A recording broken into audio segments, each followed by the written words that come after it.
करेंगे रामपुर की, क्योंकि रामपुर में एक नामचीन हॉस्पिटल के संचालक पर गंभीर आरोप लग रहे हैं। 5 दिन तक 11वीं कक्षा के छात्रा के साथ दुष्कर्म करने का आरोप लग रहा है। देखिए, सबसे पहली बात, पहले तो इस संचालक ने छात्रा को बुलाया, कोचिंग के बहाने अपने घर पर बुलाया, उसके बाद वो उसको उत्तराखंड ले गया। परिवार वालों ने जब अपनी बेटी को ढूंढा तो उसके बाद बेटी नहीं मिली और पुलिस में शिकायत दर्ज कराई। अब इस पूरे मामले को लेकर पुलिस जांच कर रही है। एक की गिरफ्तारी हो चुकी है, हॉस्पिटल सील कर दिया गया है। रिपोर्ट आप देखिए।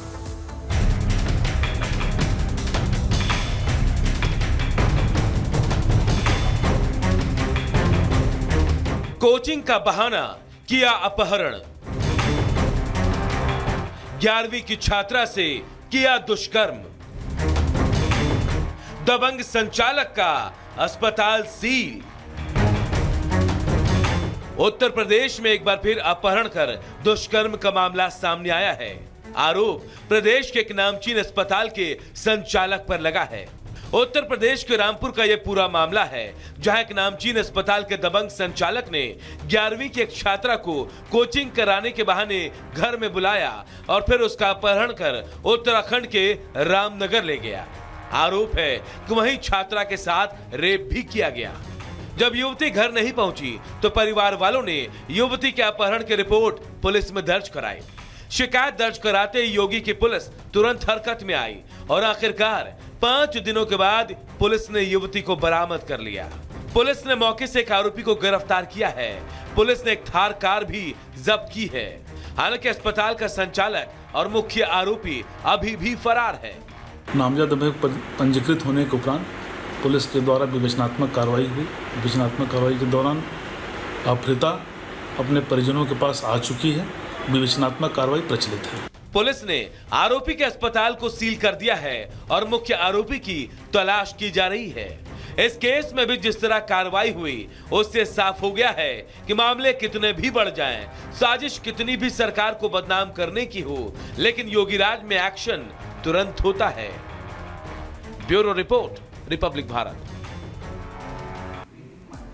आगे बढ़ेंगे और अब बात करेंगे सपा में आखिर कितने दागदार। ये सवाल इसलिए क्योंकि देखिए, एक के बाद एक ऐसी खबर सामने आ रही है जिसमें यह पता चल रहा है कि समाजवादी पार्टी के जो नेता हैं उन पर लगातार दुष्कर्म के आरोप लगे हैं। पहले देखिए मोहित खान, इसके बाद नवाब और अब एक और सपा नेता पर यही आरोप लगा है, यानी कि आरोप लगा है रेप का। देखिए, समाजवादी पार्टी के इस नेता पर गंभीर आरोप लगे और आरोप ये भी लगे कि ब्लैकमेल भी करता था, धमकाता भी था, जान से मारने की धमकी भी देता था। रिपोर्ट आप देखिए।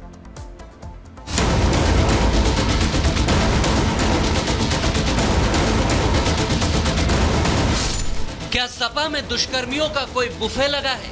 क्योंकि अयोध्या का मोहित खान, कन्नौज का नवाब यादव और अब मऊ का वीरेंद्र बहादुर पाल, ये तीनों अखिलेश की पार्टी के वो नेता हैं जिन पर गंभीर आरोप हैं, जो अखिलेश की घेराबंदी की वजह बन चुके हैं।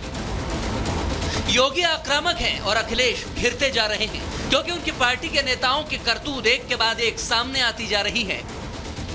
कुछ ही दिनों के भीतर सपा का ये तीसरा नेता है जिस पर दुष्कर्म का आरोप लगा है। मऊ में वीरेंद्र बहादुर पाल पर एफआईआर दर्ज हो चुकी है, क्योंकि इस पर युवती से रेप, फिर अश्लील वीडियो बनाकर ब्लैकमेलिंग का आरोप है और जान से मारने की धमकी भी दी है।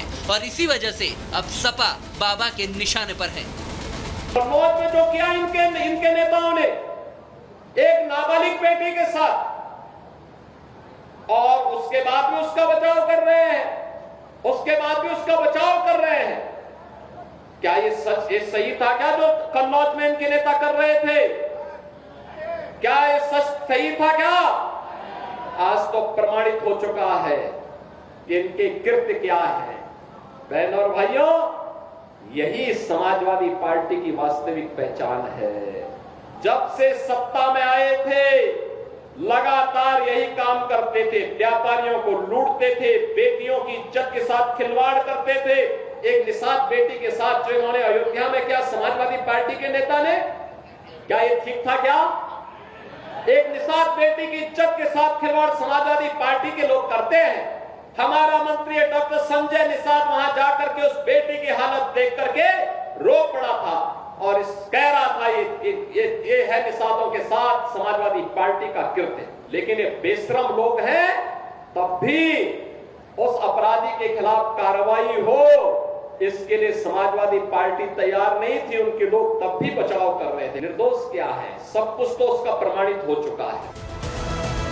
योगी क्यों सपा के काले कारनामों पर भड़क रहे हैं? क्या इसीलिए कि सपा के लिए अपराध करने वालों को बचाना पहले है और पीड़ित बाद में? तभी तो अयोध्या की रेप पीड़ित नाबालिग बेटी से मिलने के लिए सपा के सांसद अंधेरे में गए। वारदात के कई हफ्तों बाद उन्हें जाने की फुर्सत मिली तो अखिलेश के सांसद को परिवार ने उल्टे पांव लौटा दिया। अवधेश प्रसाद से पीड़ित परिवार ने मिलने से साफ इनकार कर दिया और पूछा कि अंधेरे में क्यों आए हो।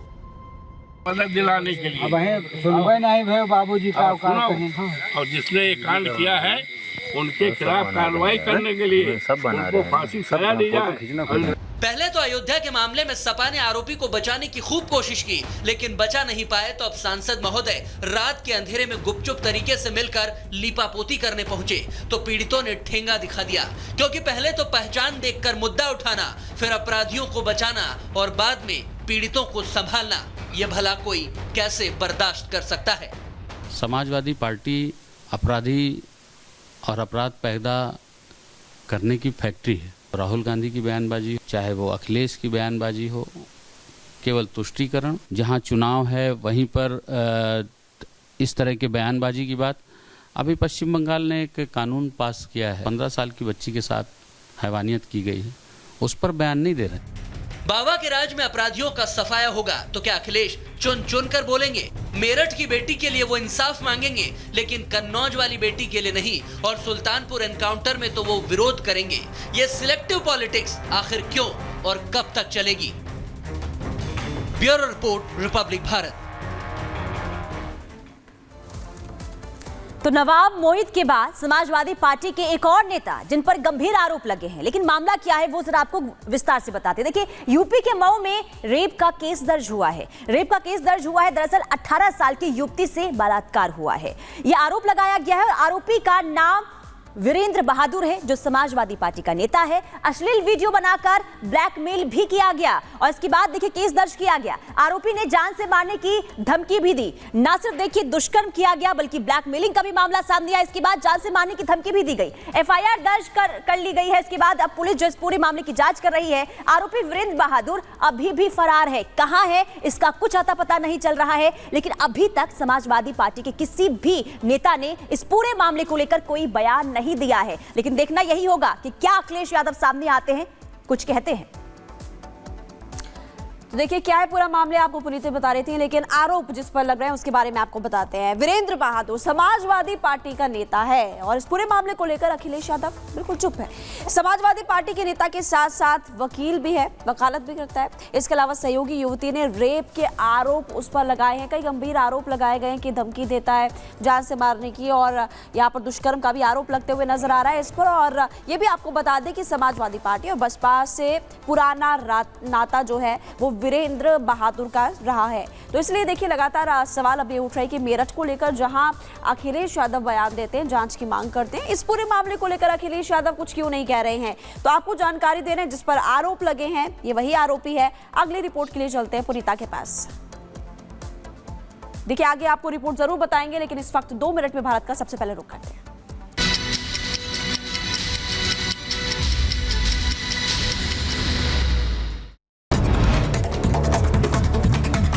जीएसटी काउंसिल की आज होगी बैठक। इंश्योरेंस प्रीमियम पर लगने वाले जीएसटी समेत कई मुद्दों पर चर्चा होगी। दिल्ली सरकार के मंत्री आतिशी ने जीएसटी काउंसिल की बैठक से पहले केंद्र सरकार पर लगाया आरोप। कहा कि पीएम मोदी की सरकार सर्च लगातार पैसा कम कर रही है। यूपी के रामपुर में नाबालिग छात्रा के अपहरण और दुष्कर्म के आरोपी का हॉस्पिटल सील कर दिया गया है। अस्पताल संचालक ने नाबालिग छात्रा का अपहरण कर एक रिपोर्ट जो है वो तैयार की गई है। सीतापुर में बाघ की दहाड़ से ग्रामीणों में दहशत है। वन विभाग की टीम ने भी सुनी बाघ की दहाड़। वन विभाग ने ड्रोन कैमरे से शुरू की निगरानी। उत्तर प्रदेश के संभल में सीआर ने मचाया आतंक। महिला समेत 4 लोगों पर सीआर ने किया हमला। झांसी में सीआरओ का आतंक सामने आया है। महिला समेत 3 ग्रामीणों पर किया गया हमला। वन विभाग की टीम मौके पर पहुंची।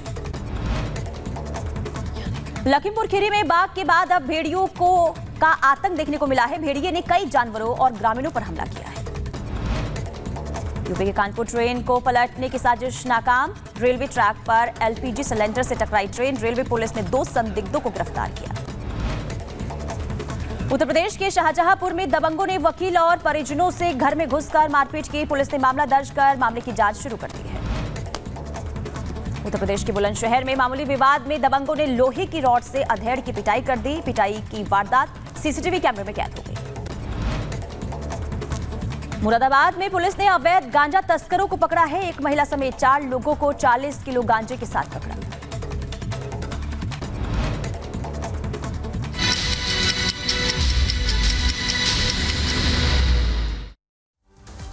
2 मिनट में भारत आप देख रहे थे। देश दुनिया की खबरें लगातार आप तक पहुंचा रहे हैं। वक्त एक छोटे से ब्रेक का।